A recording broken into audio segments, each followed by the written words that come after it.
Fokus di pantulan kaca saja. Iya, lagi ngomong sendiri guys. Oke, balik lagi dengan Ferdian Sky di sini. Ada updatean apa sih untuk kalian semua hari ini? Subscribe-nya dulu dong. Oke, di updatean pertama nih kita bakal tetap robohkan rumah Bajideh katanya. Karena nih kita juga sempat dan sudah melakukan konsultasi dengan pakar hukum. Meskipun ancaman demi ancaman itu terus diterima oleh Nikita Mirzani. Berikut videonya. Kapan dirobohinnya rumahnya si Padahal yang bawa permus itu? Setelah dia ditetapkan, ya, baru kita robohkan rumahnya. Karena itu sah. Ketika tahu ada aliran dana yang masuk ke rekeningnya, sah. Rumah itu mau dirobohin, kayak rumah itu mau diapain, sah.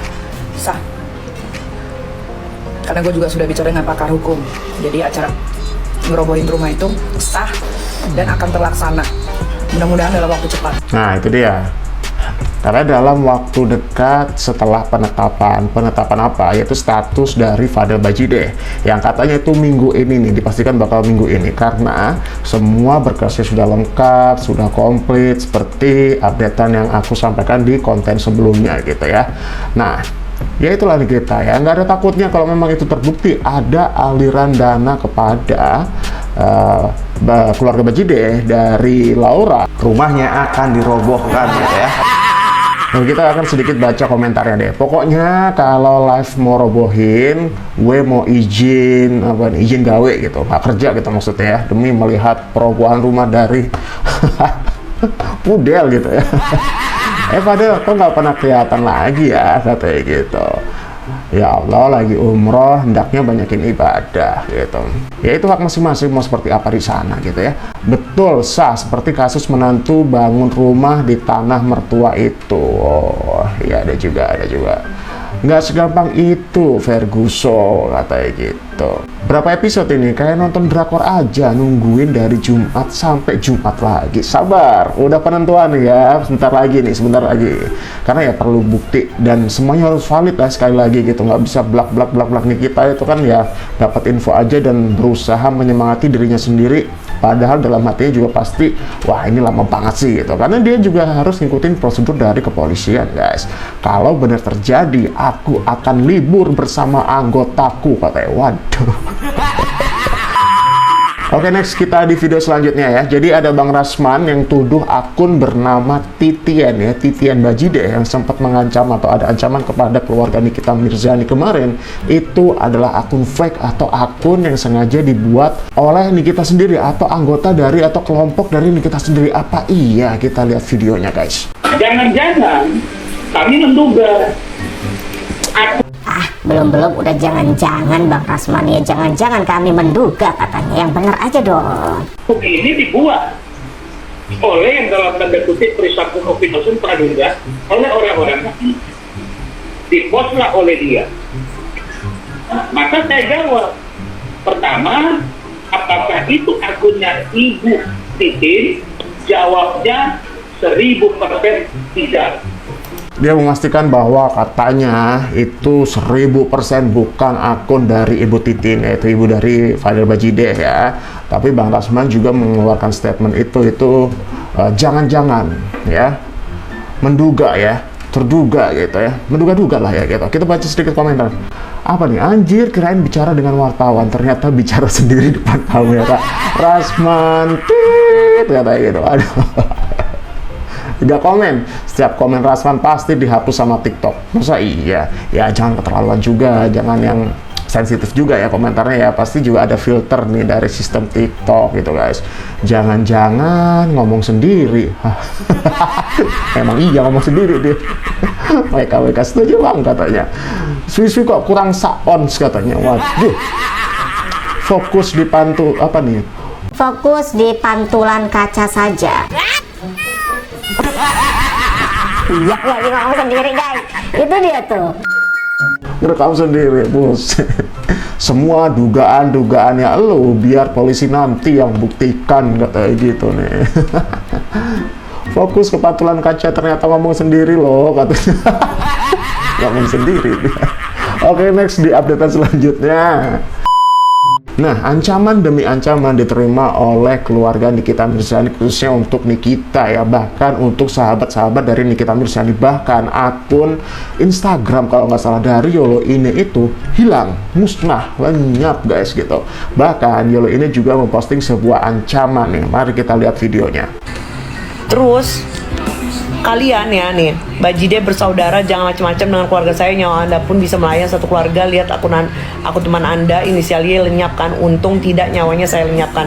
Oke, nih kalau misalnya kalau kalian baca lagi ya, kalian sadar nggak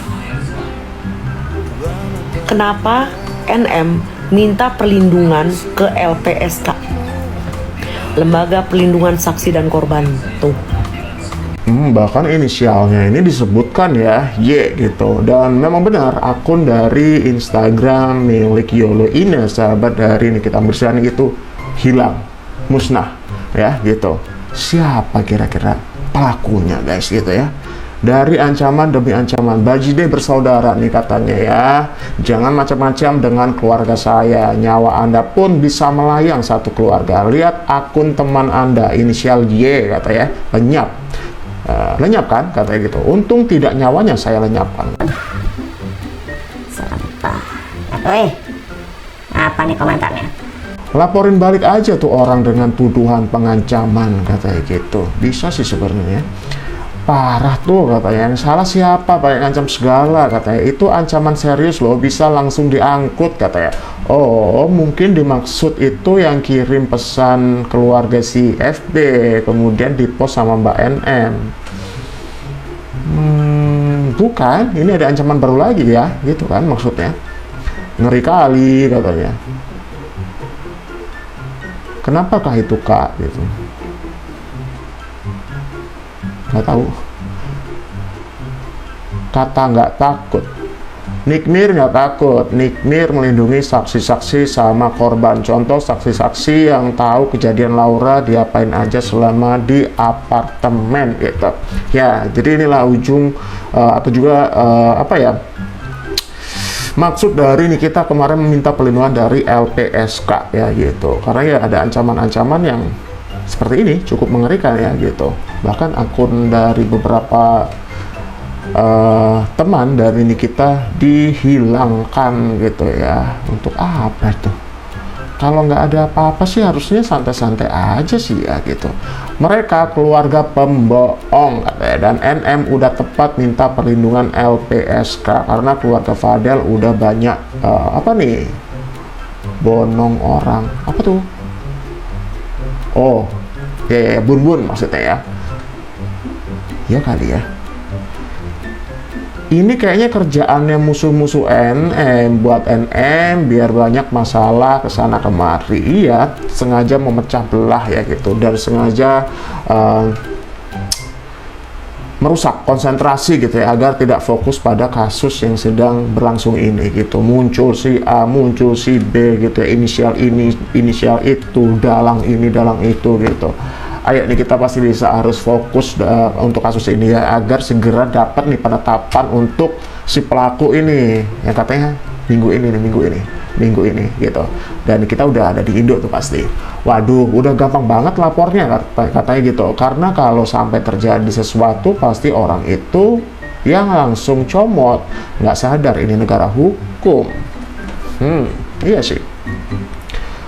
Keluarga Rohing udah putus asa katanya. Oke. Next kita di updatean selanjutnya guys.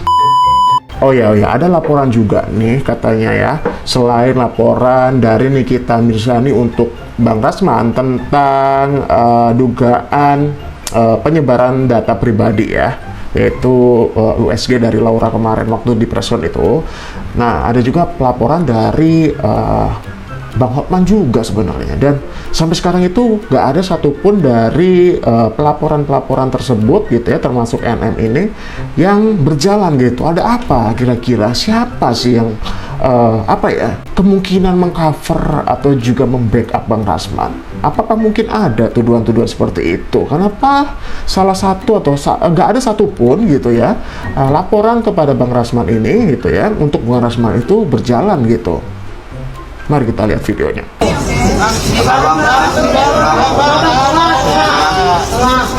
Ini cukup panjang nih ininya, apa namanya, captionnya. Pasal yang dilanggar jelas dan bukti serta saksi-saksi sangat banyak. Mengapa Rasman tidak langsung dijerat hukum? Ini bahkan di bawahnya juga dilampirkan sebuah pasal yang menjelaskan gitu ya tentang undang-undang perlindungan atau penyebaran data pribadi tersebut gitu.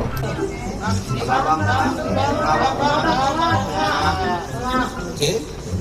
Ini hasil USG dari Loli. Kalau orang lain dengan bukti dan saksi sejelas dan sebanyak itu pasti langsung ditangkap dan diamankan polisi, mau alasan apapun.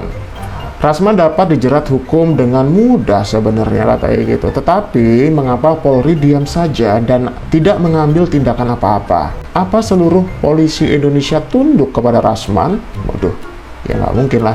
Apakah Rasman sangat berkuasa di kepolisian Republik Indonesia ini? Ya sih ya, kenapa begitu ya? Coba kita lihat. Karena Polri bagian dari Rasman, Rasman bagian dari Polri, itu sejarah yang membuktikan.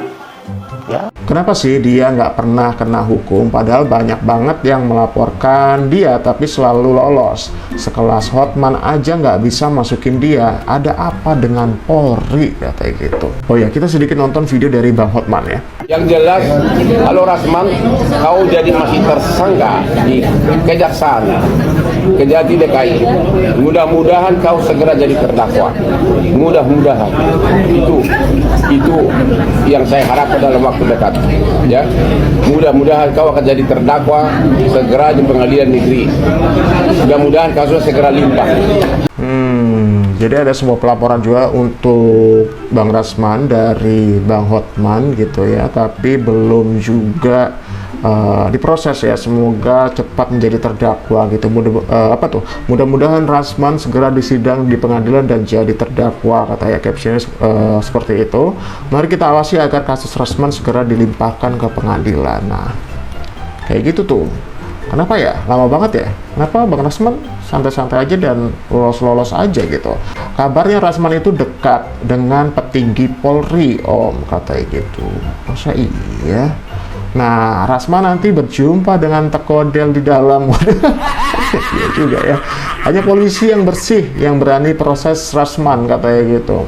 Wah, ada apa ya kira-kira? Bisa gitu ya? Rasman orang hebat loh, mana mungkin ada yang berani buat dia jadi tersangka. Emang iya? Masa iya sih? Sekelas Bang Hotman juga belum bisa loh. Apa masih proses juga kali ya? Kita nggak bisa kita nggak bisa berasumsi seperti itu sih sebenarnya ya gitu. Ya kita lihat aja. Polisi apa berani melawan Rasman, katanya gitu. Masa iya nggak ada yang berani? Nggak ada kasus yang bisa jerat Rasman masuk, Bung. Masuk bui Bang, katanya. Dia punya backingan kuat. Waduh. Emang iya. Rasman sama Fadel bakal pakai baju couple. Udah ada aja nih warga ini. Oke. Next di updatean selanjutnya.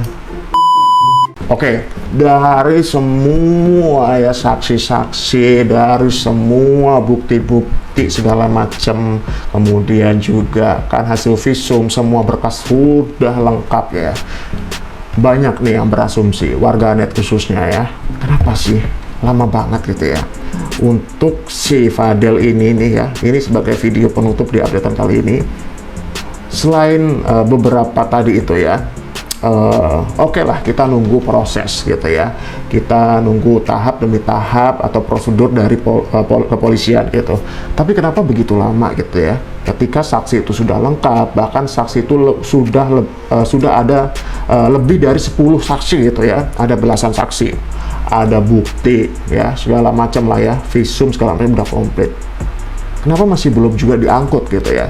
Jadi sebenarnya kunci dari semua ini adalah si korban sendiri, terduga korban sendiri, yaitu Laura atau Loli ya. Ketika Loli ini sudah mau mengakui bahwa dia adalah salah satu korban, sebut saja begitu ya, atau juga dia adalah korban gitu. Dia mengakui di depan polisi. Hari itu juga sebenarnya Fadel akan diangkut gitu, tanpa bukti dari visum segala macam gitu. Berikut penjelasan dari ahli. Wait a minute. Oh ya, sekalian video penutup untuk hari ini, dan sampai jumpa di video selanjutnya. Apabila aborsi itu benar, ya seperti itu, makanya mana yang lebih kuat, yang lebih dibutuhkan dalam laporan Nikita Mirzani, yang sangat dibutuhkan dari laporan Mirzani adalah pengakuan Loli. Ya, kalau Loli sudah mengakui ya, bahwa memang telah terjadi apa yang dilaporkan itu, maka selesai sudah, lengkap sudah bukti itu untuk mentersangkakan terlapor. Seperti itu dugaan saya. Kenapa sekarang masih alot? Karena dugaannya sepertinya Loli belum mengakui atau seperti apa ya, seperti itu. Kalau Loli sudah mengakui, visum ini hanya sebagai melengkapi saja dan tidak ada pun tidak jadi soal.